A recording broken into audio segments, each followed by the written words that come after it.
Good evening, folks. This is Robert Vaughn and Alex Jewell with Let's Talk Radio, the DeFi Collective. And we welcome you back this week. We've got a great show for today. We're going to talk about the new economics, which we call trickle-up economics. And the title of our show is, Could Decentralized Finance Be a Way of Achieving Trickle-up Economics?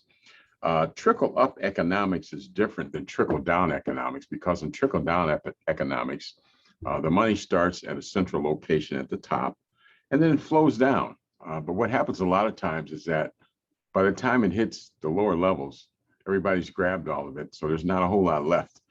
And it usually doesn't trickle down very well.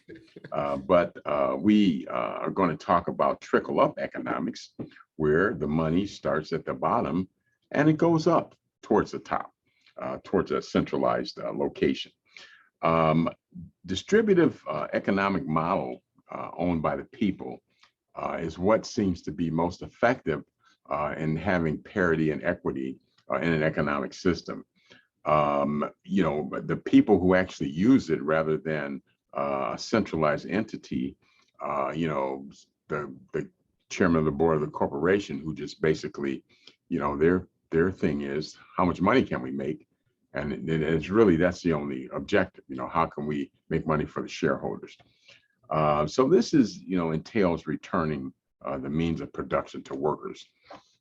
And I want to go back a little bit, just in the history of capitalism, probably in the early 1800s, after the French Revolution, there was a feeling throughout the world that there need to be a better system than the feudal system, where you had people that owned everything and then the people that worked for them. And you might say, well, it seems like we're there again. Well, we may be, but, early 1800s, they came up with the concept of democracy. Let's have a democracy. Let's have a capitalistic system, that the government doesn't interfere in and the market just controls. This was, at the same time, you had another capitalistic system. Well, not a capitalist system, but a system of slavery was a predominant economic system. One thing about economic systems, they're born, they have a lifespan of about 200 to 300 years, and then they go away. So, after that, that was okay. And then you had the Civil War, which got rid of the slavery economic system. So, late 1800s, capitalism was a predominant economic system in the world. So, you had early 1900s where between 1915 and 1918, the US bank was created.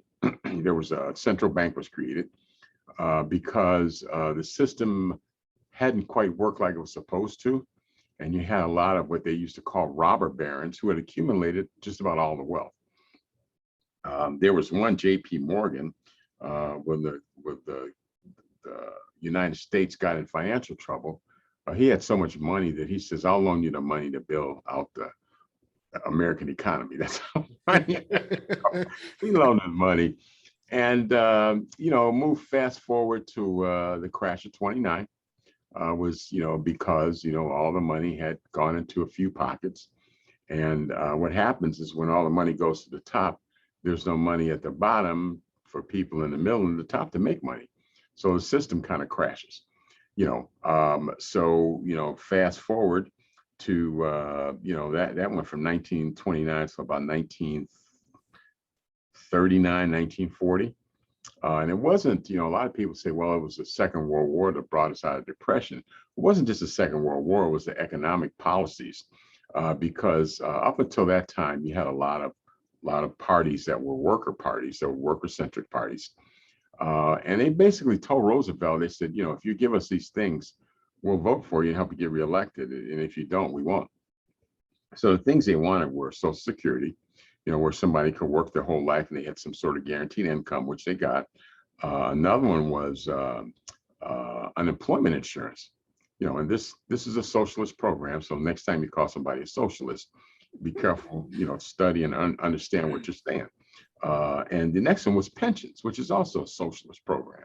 So pensions, unemployment insurance, and Social Security were three programs that the socialists, made an agreement with Rockefeller. And they said, we're going to finance them by taxing corporations. At that time, the 40s, the top corporate tax rate was 95%. But they had all the money, so they had the money to pay for it. Right. Now, fast forward to, after World War II, early 50s, there was a theory of economics called Keynesian economics, which felt that, the government had to get involved because aggregate demand, or the total money supply, determined how the economy would perform. And so it was the predominant economic theory. This is what people believed in. So they felt that the government should be involved. Well, this all changed about 1970 when you had a gentleman, Arthur Lafleur, who was the prevailing trickle-down economist, who said that if you cut the corporate tax rate, you can increase revenue to the government, which it never worked. It never, ever in history worked. So that brings us fast forward to today. So I'm going to let Alex take the reins now and kind of interweave, the DeFi and where we're at today. But I thought it was important to get that background and see how we kind of wound up where we were today. We went off the gold standard in 1970. Yeah, that's huge, right? Because the moment we move away from what's known as hard money, right? Hard money, like when we've had periods of time where we had the silver standard, the gold standard, where we saw tons of prosperity. Why? Because to develop a unit of money, to develop a unit of what I would like to call value or wealth now rather than money, to develop a unit of that took work, right? And that creates taking work to do things, create jobs, and it creates necessary jobs, right? It creates necessary employment where everybody has to participate in the economy as members of the economy, where they all have a stake in creating wealth, right? What happened in, especially around World War II or World War I, really, is when we had that simple suspension of gold redeemability. Government's war efforts, which obviously were necessary at the time, but they were no longer limited to the money that they had in their own treasuries. This is a very big deal that suddenly governments could just, with pretty much a cost of zero, something that trends towards a cost of zero to produce wealth, they could do that as much as they wanted to.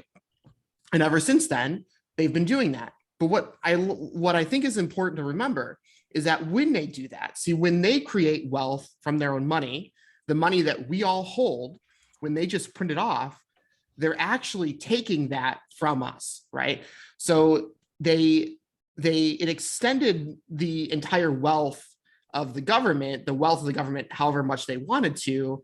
It essentially created a virtual endlessness to the ability for them to take wealth from the population. And I think what made this more interesting as we moved further along in what I'd like to think of as the fourth industrial revolution, what we're in now, one that's very automated, one that's very technology driven, is that this market rewards business leaders for making things more efficient. And I think when you make things more efficient, efficiency doesn't like workers, right? Efficiency doesn't like normal people who require work. Right. And this is a problem because obviously we rely on work to survive in the market. And so when we talk about the conflict of interest with democratization and engagement in a society and, people having a stake in society versus being used by it, when we talk about the conflict of interest between democratization and capitalism, that's the conflict of interest, is that people become units of work instead of units of humanity, right? They're units of work that are used simply to create wealth for the market. And so when a lot of people, they talk about capitalism being so great because it pulled people out of poverty and it created the you talk about those barons in the early days. They created the railroads and they created the steel mills and they created all this industry. But what happened when they created industry is they created work for the market, not work for the population. And so when the population's feeding the market, instead of being fed by the market, instead of a market that works for people, a market that works for the things that we value, right? When you think of, let's think about the stuff that we value: healthcare, education, family, Safety. high quality food, and Yeah. access to those things. Those things are not what the market values, right? The market values, a highly priced, highly priced efficient education. The market values Trump University education. The market values healthcare that comes at a premium that's super expensive, and the market values not having family leave time, and being able to, when you have a baby, being paternity leave and maternity leave. The market does not value the things that humans value, and so the market's not working for us, we're working for the market. Okay, so now to bring it back to decentralization, when we think about what decentralization can do for that, you think about, one, a deflationary currency again, a hard money value that requires work to produce, right? Something like Bitcoin is proof of work. There's only a set amount, you have to work to produce each block. So when you have a decentralized currency that is hard money, that takes time to produce, and it's a unit of wealth, and it's something that is trickle up, it's owned by the people who use it only.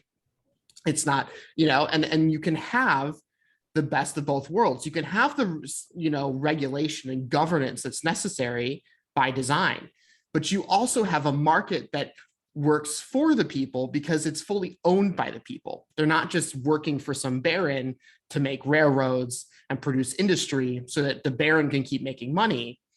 It's so that the workers can keep earning a living and taking care of their family and having access and equity and low barrier of entry to the things that produce high quality of life. And so I think that's the overlap of all of these things that makes new economics with the fourth industrial revolution, and with the automation of everything. And then when we think about how to solve that problem 50 years in the future, I think something like decentralization is really important. Yeah. And we often talk about how it reverses the flow of ownership and gives you ownership over your money. There are countries in Italy, for example, and I believe in Greece, they have worker co-ops. What a worker co-op is, God, there's a country that actually has laws that if you sell a company, if you're gonna sell a company, you first have to give the workers the option to buy the company. And the government will guarantee the loan. And then what it does, for instance, say if Bezos says, you know what, I'm out of Amazon, I want to sell it. The price is $250 billion. Well, the government would guarantee that, but the people, the workers, would actually become the owners. Now, people say, well, it's a very efficiently run company. It is great. Yeah, it is. But if, the workers own the company, well, they might make, instead of $15 an hour, they might make 120, 130 grand a year. And, what happens then is, I used to, one of my first jobs was working in a paint factory. And this old guy who was a paint shader, I used to ask him, I said, hey, how's it going? What do you think? He said, man, this job sucks, man. And this other guy said, but if you got paid $500,000, it'd be great, wouldn't it? He said, yeah, it'd be great. So the amount of effort that you put into a job and the way you view a job is directly proportional to how much you make, because you're there to make money. Now, I think, there's obviously nothing wrong with a free enterprise system, but I think, with capitalism, it's really gotten out of hand, because you have a whole generation of college students now. They can't afford to buy houses because they have student loans. Exactly. And if they pay them back, they don't have enough to buy a house. And if they don't pay them back, it runs their credit, and they can't get out of student loans through bankruptcy.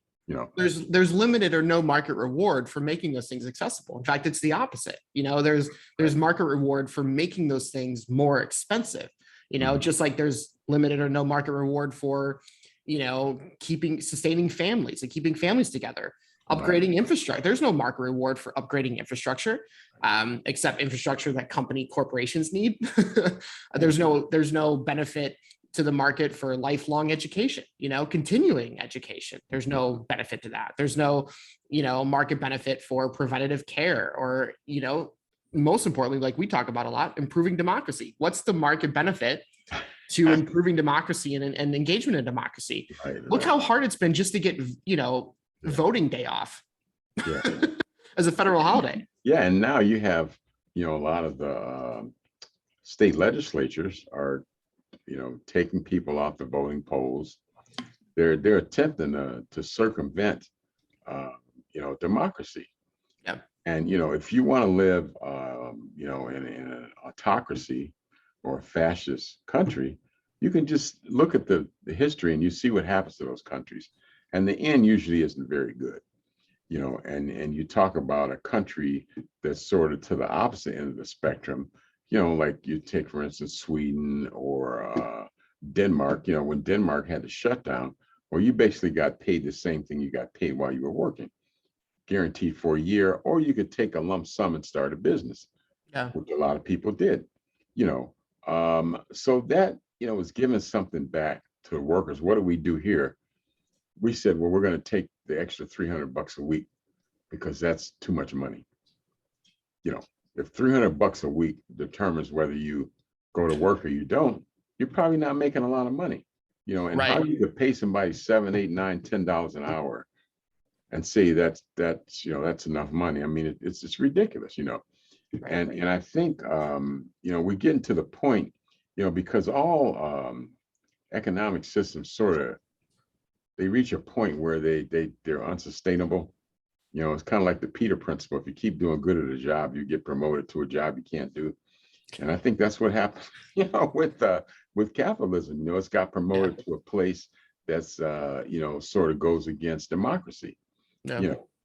Because basically I used to get involved in a lot of political campaigns and run a few elections. And I remember somebody said to me one time, we were talking about, okay, well, what people are his people and what's the demographic and blah, blah. We get into all this data. And he said, Bob, that's all BS. He said, you buy campaigns, man. He said, give me enough money and I'll get you elected. But that's pretty much what it's come down to. Yeah. You buy races, and that's pretty much what it's come down to. Yeah. Which means that the people with the most money are going to do what's in their best interest, which isn't always in the best interest of everybody. Right. Now, I know everybody has their own personal opinion. People with money who live a pretty comfortable life, I say, hey, why should I want things to change? If you can't make it on $7.25 an hour, have your wife get a job, and you make $14.50. Have you tried cutting out coffee from your? Yeah, have you tried cutting out? Well, this is part of the brainwashing, right? But when you have so much influence, and a lot of people on the right kind of think this, but for the wrong reasons, right? There's a lot of influence over media, over ideology that's been happening for decades and decades and decades. In terms of look at your example of the extra $300 a month, a week. Mm-hmm. People are attacking the frontline workers that we celebrated during the worst of the pandemic, and they're saying, look at these lazy people who don't want to work. And it's like, aren't you more upset that we're in an economic situation where people are actually more inclined to stay at home for $300 and to work? Maybe if it's that widespread of a problem, then maybe it's not individuals who are too lazy. I think people have trouble imagining on a macro level. If there's a macro problem, why are we blaming individuals, right? If there's a macro trend in human behavior, then the problem isn't individuals who are lazy or don't have the right mindset and need to be fixed, right? There's a systemic issue that needs to be fixed. And the systemic issue that needs to be fixed is that if workers aren't motivated to do the frontline hard jobs for the shit pay that they get, and then we need to fix how they're motivated and how they're paid and how they're taken care of and their access to healthcare and their access to benefits and things that motivate them for an economy that works for them, instead of them just being the sacrificial lambs for us to get our coffee in the morning, right? To tell them that they shouldn't get a coffee in the morning because they don't deserve it. That's crazy. This is such a backwards way of looking at it. And it's because people are way more inclined to root for the billionaires that have built this economy on their backs than they are to root for the underdog and the workers who have built the whole thing for them. So. Yeah. And I think, one of the things that happens is that, you have, capitalism it's based on profit, and being more efficient. But if you take that to, the logical conclusion is that you'll have a system that's so efficient that all the money will go to one person and nobody else will have anything. Yeah. You know what I'm saying? And it'll be a super efficient system and the stockholders will make a lot of money. But I Right. think from an overall economic viewpoint, it's not great for the economy because there won't be anybody to spend money and buy things that the people at the top like to sell, And I think Exactly. a good Trends towards example, zero. The cost, yeah, like yeah, the costs, the marginal cost, the overhead costs they tend to trend towards zero, yeah, they do. especially with digital efficiency, right? Mhm. And so, when we talk about how a unit of wealth is created today, along with how the market's created, with much fewer and fewer and fewer workers, especially compared even to 10, 15 years ago, because of digital business, and some of these businesses are predatory too. And you have this like trend where we don't have workers, that we don't need workers, and we have a market that doesn't work for them. Yeah, So you're right. You're right. You're right. And I think a good example of that was when Henry Ford realized that the people that were manufacturing the Model Ts couldn't afford to buy them. So he started paying everybody $5 a day. And I think the going rate back then was $1.25 a day. yeah, So, he quadrupled his workers' salaries, and obviously he still made money. But now they were able to afford to buy the cars that they were manufacturing. And right, this sort of not trickled down as a bit, but it's sort of spread to other companies. And then so a lot more people were able to afford to buy automobiles and other things that they made. It's just like now, if you work in a Tesla factory, and I can't imagine that the line workers are making $20 an hour. I don't know what they are, but I guarantee it's probably less than that. You can't afford to buy $100,000 car, right. and you have to ask yourself, does that make sense? Is that good for the economy? It may cost you some money in the short run, which I don't think Tesla has ever made a profit yet, have they?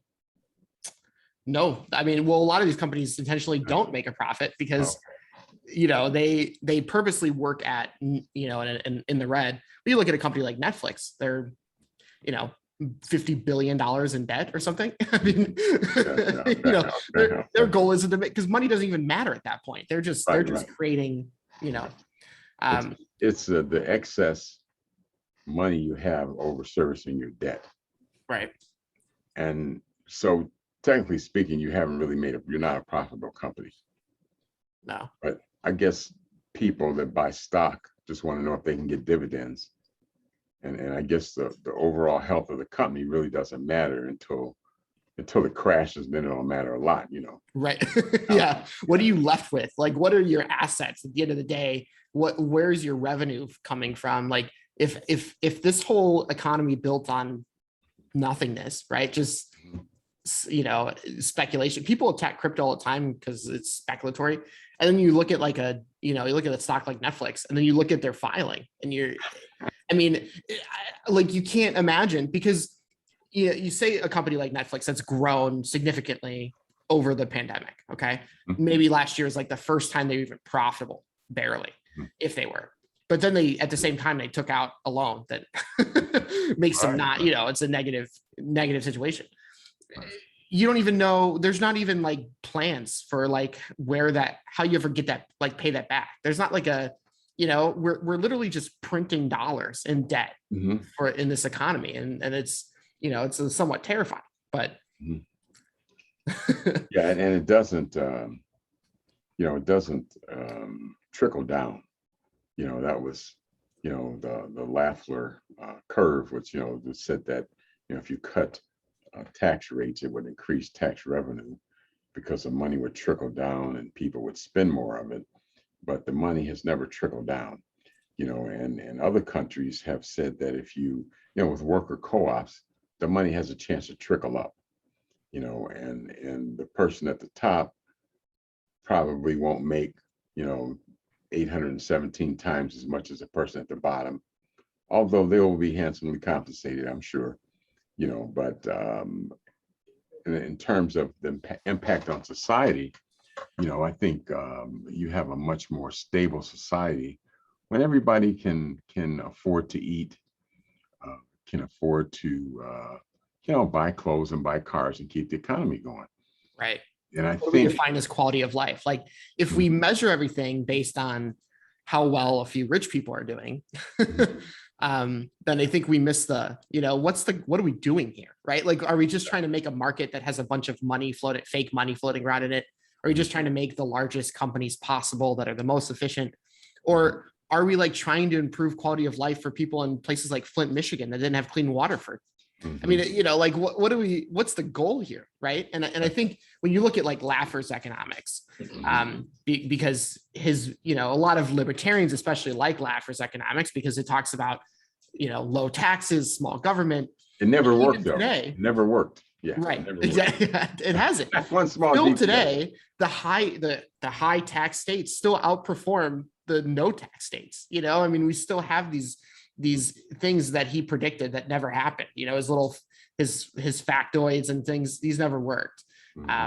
So, but I think when you base everything on you know, efficiency, economic efficiency in a company, you know, how much you make, then you wind up with situations like, you know, Amazon was going to build a headquarters in New York, but they wanted $3 billion in tax breaks for a guy with $220 billion in the bank. You know, he wants another $3 billion tax breaks, and that just goes to the bottom line at $3 billion. And that, you know, I'm glad New York has kind of said no to that, because I mean, what's next? You know, I mean, what's next? If, you know, you pay me, if I want to build a company here, you have to pay me. Well, next time, what is it? $6 billion? You have to give me a $3 billion tax rate and $3 billion up front for me to move on. And see it. And the thing about it, it never stops. You know. Yeah. And so if the sentiment, I mean, the reason they justify that stuff, right, is that it creates jobs. But if we know to be fact that the whole efficiency model and the digitization is trending towards less workers, we're paying them more and more to be these megaliths that just make money so that few people at the top make a ton of money, then it's very evident what the agenda is there, right? The agenda is not to create jobs. And, you know, Dan Price, I don't know if you know who Dan Price is, but he's CEO of Gravity Payments. Okay. And so he talked about an Ohio grand a year guy. Yeah, right. So he cut his own salary to $70K a year. And he tweets a lot, and he like tweeted about an Ohio factory actually that raised their pay from like $13 to $18 or something. Okay. And what happened was interesting. I think their staff grew by over 30-some%. The profit of the company doubled. And what it showed is that the extra labor and supporting the labor, incentivizing the labor, actually helped them fill more orders. It helped them grow as a company. Not because they're growing, they were starting with growing the bottom line and cutting costs, but because they started by investing in people, right? They started being a people first economic entity instead of a profit or business line first, because people forget that what makes a successful economy is not just hard money, obviously, a decentralization, which I believe, but it's a focus on a human-centered economy. And that's ultimately how I think we survive the Industrial Revolution.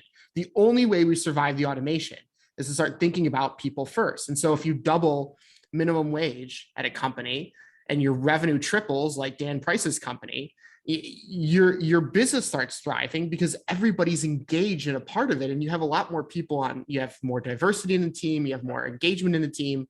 And that on a micro level, I think is a great model for how we can think about triple up economics in a decentralized economy of the future. I think you're able to attract more, you know, better qualified, better trained people. Right. When the salary goes up, you don't have to, you know, I worked at a company one time, I won't call the name, but the VP got compensated on how many people he hired and put on the street. And I know one time there was a directive that came down that said, if anybody meets the minimum standards of employment, hire them. and and that's just what they did. Now, obviously, it didn't have a great outcome, but for the year he was there, that was his objective. Now, I don't know if there was some, maybe that was a thing with they knew PPP was coming or something. I don't know, but you know, it didn't make a whole lot of sense, and none of us that were hiring the people thought it made a whole lot of sense. But that's what they wanted to do, And Yeah. I never been in a situation that said anybody that meets the minimum requirements for employment, hire them. Yeah. And if you don't think you can hire them, send up the ladder and let us figure out if we can. There's a way we can hire them, Yeah. So that was pretty crazy, but yeah, I think you have to.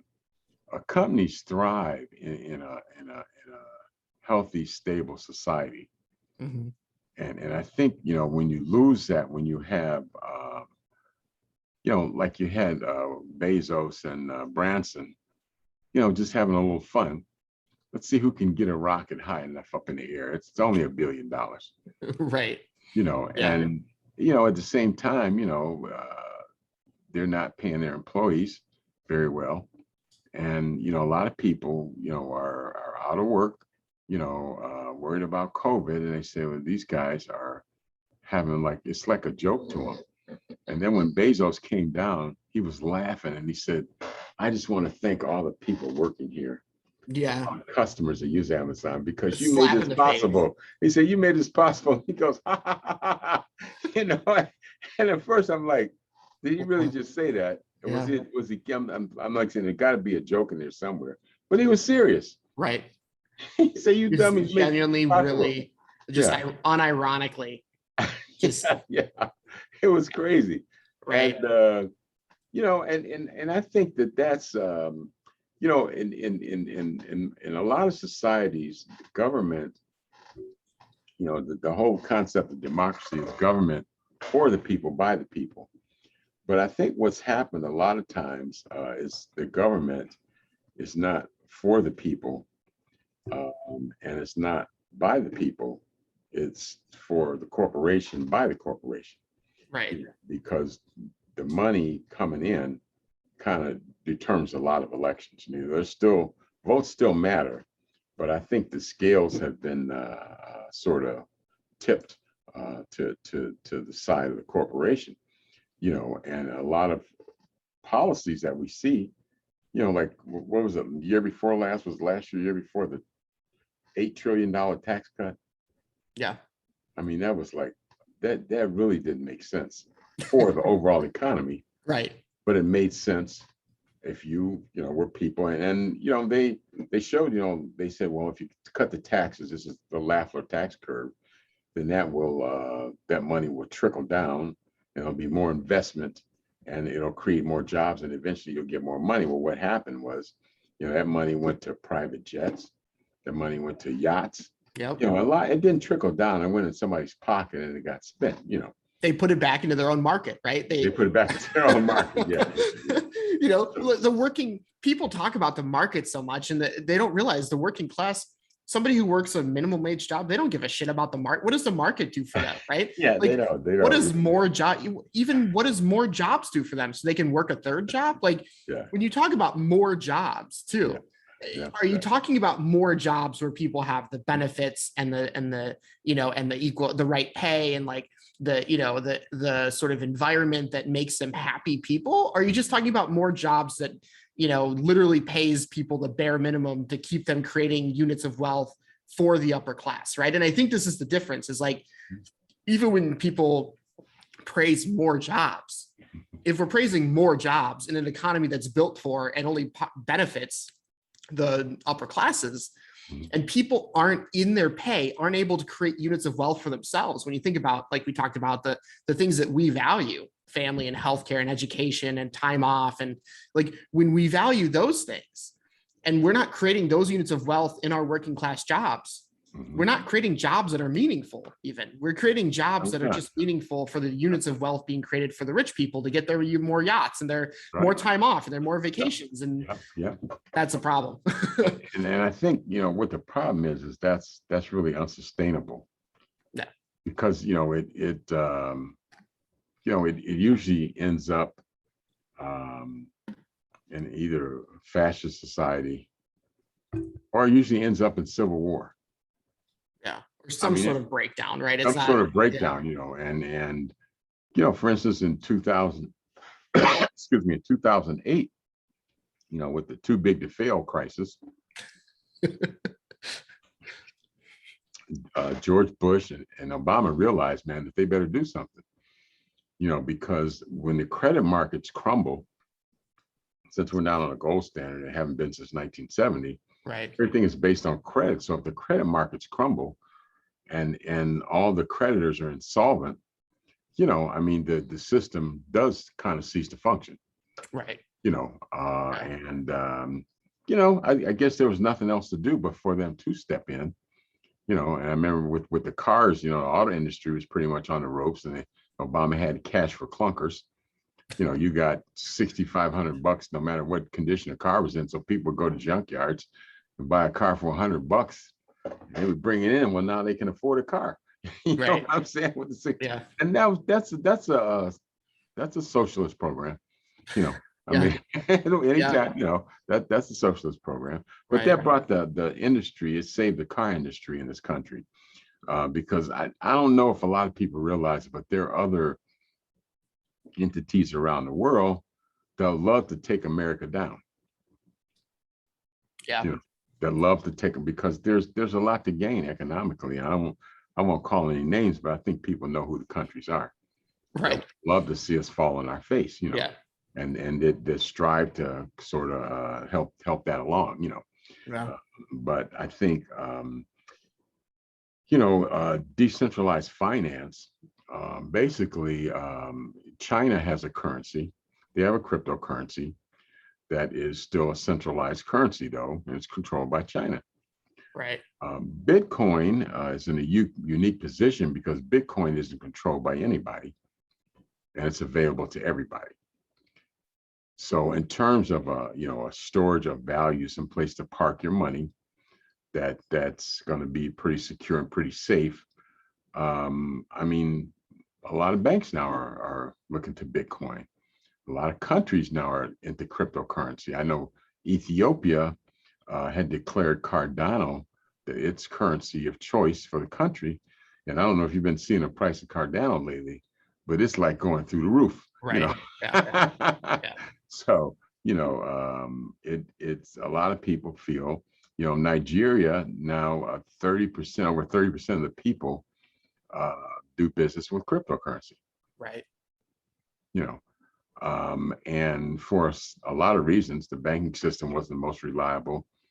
The currency was inflationary, like to the 10th degree or something.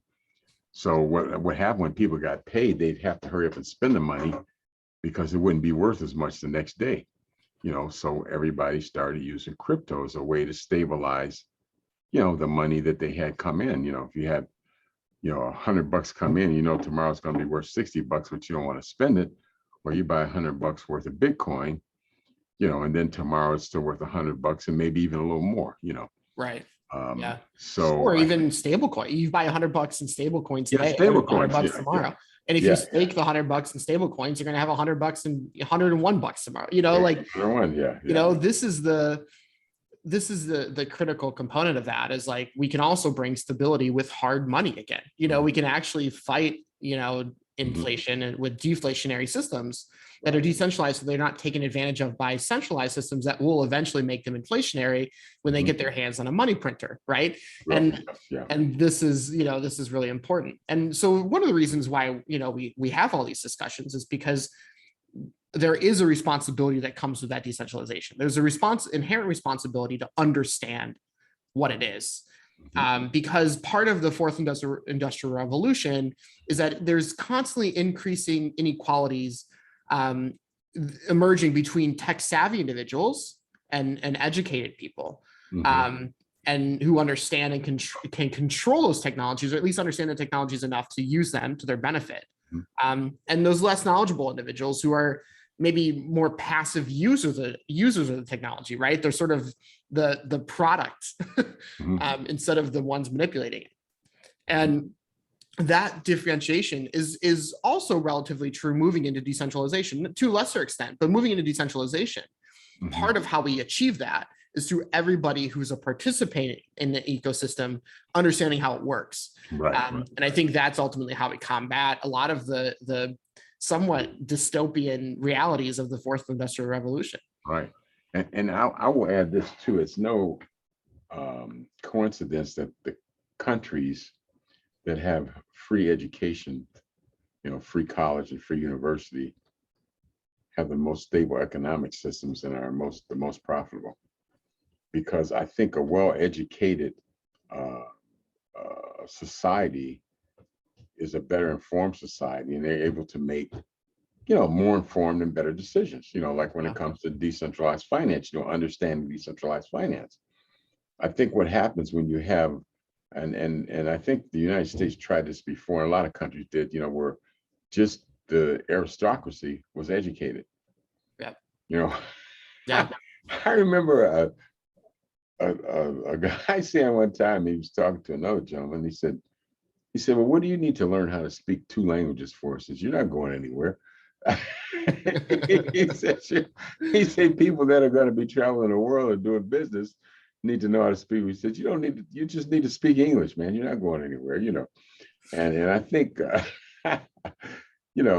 for a long time, and even today, that's sort of the prevailing thought. But I believe that, a better educated society is able to make, better decisions, like with decentralized finance when it comes to their money, and I think if you kind of put all the cards on the table and tell somebody, would you rather have a currency that is going to be stable and it's going to be worth the same thing all the time, or would you rather have a currency it's going to be worth a little less every week? Right. Because you take that to the conclusion, and pretty soon it's not going to be worth anything. Right. If it trends towards, towards being less and less, it's not going to be worth anything. Eventually. And I think what happens is a lot of times some precipitating event. I mean, just like COVID last year. COVID didn't cause the economic calamity we saw. It just kind of accelerated it. Right. I think it was coming anyway, and it might have hit a really big spotlight on some but a really big spotlight issues. on it. Yeah. Right. Yeah. So I think decentralized finance, some of the benefits from decentralized finance will be maybe decentralized democracy. 100%. Yeah. Yeah. Maybe it's not just it's like it's this guy's a power player. What do you mean? Well, he can pick up the phone and call Trump, or he can get Donald Trump on the phone, or he can call and get Joe Biden on the phone. Well, in a democracy, everybody should be able to do that. I mean, obviously, everybody can't talk to the president, but it's in practice, in some way, you're right. Have that real influence. I think access, access, is a lot of who has the power resides in who has access. Because I know if the president's like the last boss I had, it's like the last person to tell him something is who he believes, So if you're like the last guy in the room, that's the story he's going with. Like, hey, I know what they said, but yeah. Here's what I had to say.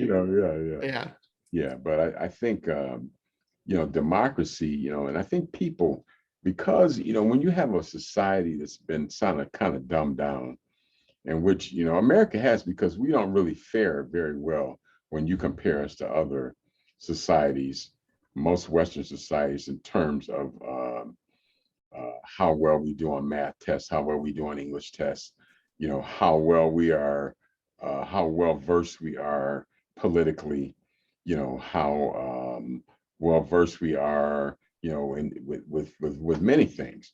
I mean, American students just haven't fared that well, because we haven't taught them the things that they really know they need to know, I think, to be efficient, not just in their own countries, but in the world, Right. And I think one of the things that happens is when you do that, and you disincentivize, going to college, because you finish college and you have a $60,000-$70,000 a year a loan to pay back, which is Right. totally If you limit absurd. access to college, then Yeah, if you have lose access to it, yeah. the class mobility, right? A lot of people praise capitalism of like, well, there's class mobility. You're not stuck in a caste. You can move around freely. Mhm. And that's not really true, because No. you look at the percentages of people who do become, even financially comfortable.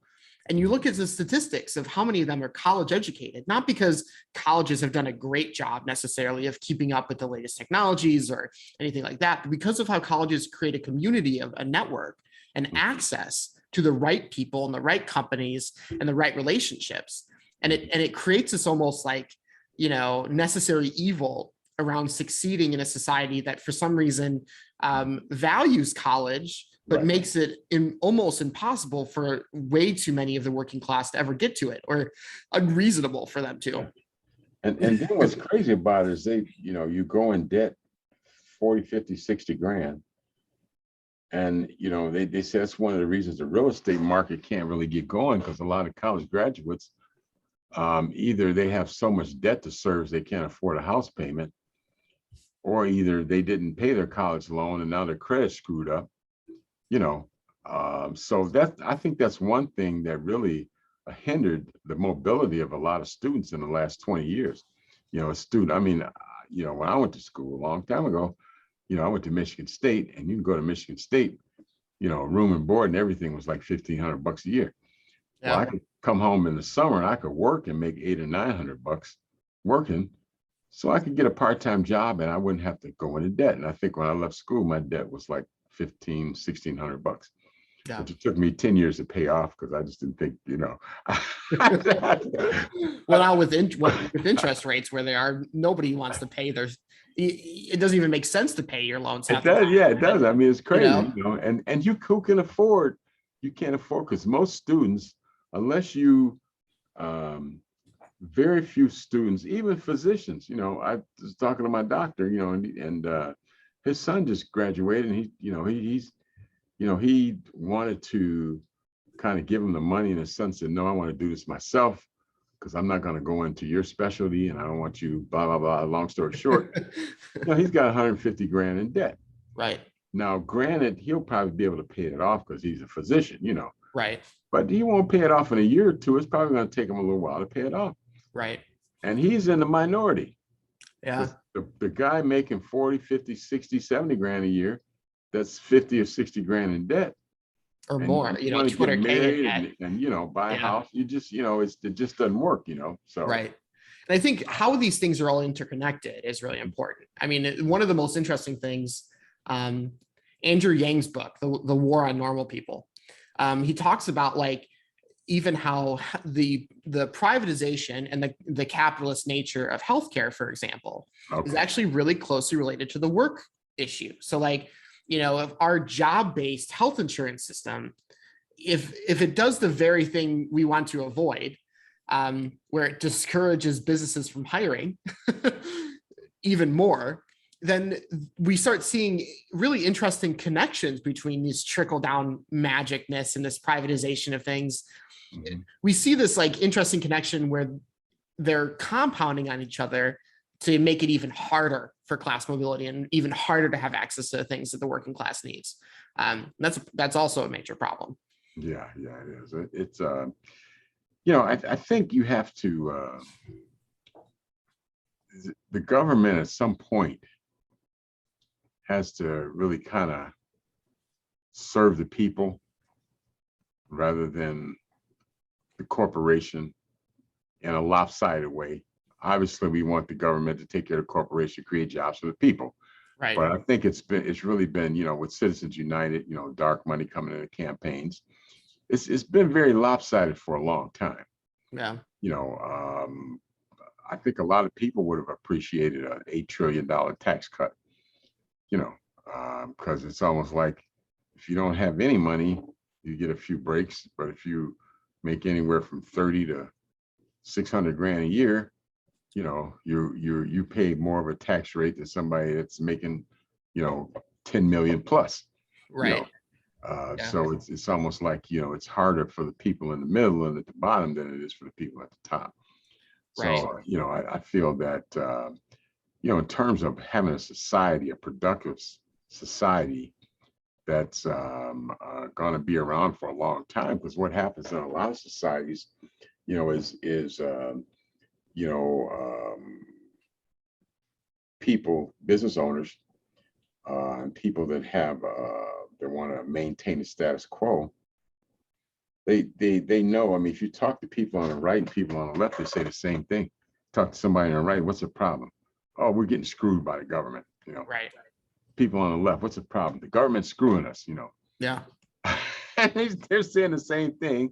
And most of the time they're in the same economic status, but what they do is, well, whose fault is it? Well, it's the blacks and the gays and the Mexicans and the people from Ecuador coming, immigrants coming in, or yeah. It's the critical race theory being taught in school, or it's every new scapegoat every week that is the problem, right? And they're just attacking each other, and a lot of especially in America's left, right, a lot of their leadership has been highly conservative in terms of how they've managed the government, right? And so we have this issue of like they've been divided by a really interestingly cohesive set of parties at the top that are essentially profiting from the same things under a different brand, right? And we've branded this rise to fascism in really interesting ways where, Citizens United, for example, will carry out what they need to for getting people into office and handling policy. And then on the very same token, directly fund advertising on social platforms that working class and logs in on every day and consumes propaganda from. It creates this cycle of like things not changing. And so when we talk about thinking differently about value and money and governance and all of these things, we have to think beyond this previous system that we've all kind of grown up in the US. And we have to really think about over the next 50 years, as the economy does become more digital, as fiat currency becomes more inflationary, and as people lose more and more ownership over their own data, over their own homes, over their own jobs, over their own lives, in every aspect, over their own influence in the government, as they continue to lose that, and their money is taken from them to fund ridiculous things, forever wars and things like that, we have to stop arguing over like which leader has the best t-shirt, and we have to like figure out, well, how do we build something that's equitable for people? And that's why we care so much about decentralization and deflationary currencies and digital currencies that are built for the digital economy that we have to own. And I think that's what gets me excited every day. Yeah, and I'll tell you, it's funny too, because you ask some people that are more liberal leaning or more left leaning, say, well, what do you see in a problem? Well, Citizens United, the people on the right got all these rich people calling us shots and giving them money. Well, who do you think supports the people on the left? I think they raised more money. Obama raised more money than anybody. Right, exactly. Yeah. You know what I'm saying? So there are people with money on both sides, and it's almost like all of those large corporations fund both sides because they don't care who wins as long as that person is funded by them to do what they want. Just don't change anything. We don't care who wins. And it's funny because then the people that get caught up in the left wing or right wing fervor, they're all pissed off at each other. The people at the top are just sitting back laughing. Right. Yeah. Because now they know that they'll never be able to unionize because they hate each other so much. They'll never be able to work together and get a candidate that's going to be helpful for both of them because they hate each other so much, Right. And I'm like I think, eventually, you have to, I wish somebody would come up with a common sense party, and so this is a party of common sense. Well, I think we do need some sort sense. of new political organizations around like what do we actually do, right? Like let's stop arguing. Let's stop having masks and no masks fighting each other in companies and people quitting jobs and over it, and like let's look at like what's factual. What do we functionally do for people, and stop having all this branding around everything that makes people form preconceived notions and assumptions and follows propaganda. Like if we can strip that away, I know it sounds idealistic, but if we can strip that away and create politics for actual politics, not for like going head to head all the time, and we can actually create things that do create equity and access and higher quality of life, Because like we've talked about before, I do think that people on both sides, good people on both sides, there's bad people on both sides too, but like in general, most of the population are good, hardworking people who want the same things. And they've developed different ideologies because of a variety of factors that have led them to believe what they do. And how do we strip all of that away and start over? Because quite frankly, we have to. Yeah. If we're gonna be around in the next 50 to 100 years, we have to. I mean, it's just like, for instance, I'll say this and we'll get out here, like climate change. You know, people, I'm like, when I have a neighbor who every time I see him, he asks me about, he said, you still don't believe that climate change crap, do you? and this is a guy with a lot of money, right? Well educated, that, you know, and then I'm like, man, I don't get it. You know, I said, you know, facts are facts, man. You know, he thinks he's discovered some more sort of information that the scientific community's missed. He's the one who on YouTube stumbled across this big secret. He's figured out the mystery that all these scientists haven't. And it's crazy. I told him one day, I said, I know there's alternative facts, man, but then there's like real facts too, you know. You know, the facts are the facts, but it's amazing how people, you know, how and maybe, you know, we talked about this before, how data analytics and algorithms can get people to believe the most ridiculous things. Right. You know, I remember one, and I know when the virus, you know, the coronavirus first came out, you know, there was these websites that said, well, if, you know, it's one website said, if you're Black, you don't have to worry about it because Black people don't catch it. You know, we've done our research and nobody in Africa has it. And a lot of people actually believe that. But I'm just showing you that's how crazy some of this stuff can get. You know, like people can believe that, you know, there's half the world's burning up, but there's no climate change. There's no result of human, human interference or human interaction or human causation of climate change, which there is, you know. Right. And Black people do get the coronavirus, but I'm saying people actually believe that, you know. Yeah. And I'm like, wow, I said, this social media is a powerful thing. If you can get people to believe just about anything you want. Yeah. You know, so I think that's maybe we'll have to do a show on social media, man. That would be a I think that's another good. So okay. Well, we want to thank you for joining us tonight. You know, we appreciate your time, but unfortunately ours is up. And Alex, you have any closing thoughts? Don't get too many Facebook arguments, and you don't get any Facebook arguments.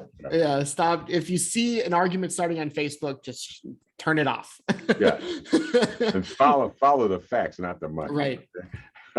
All right. We'll see you next week. Thanks.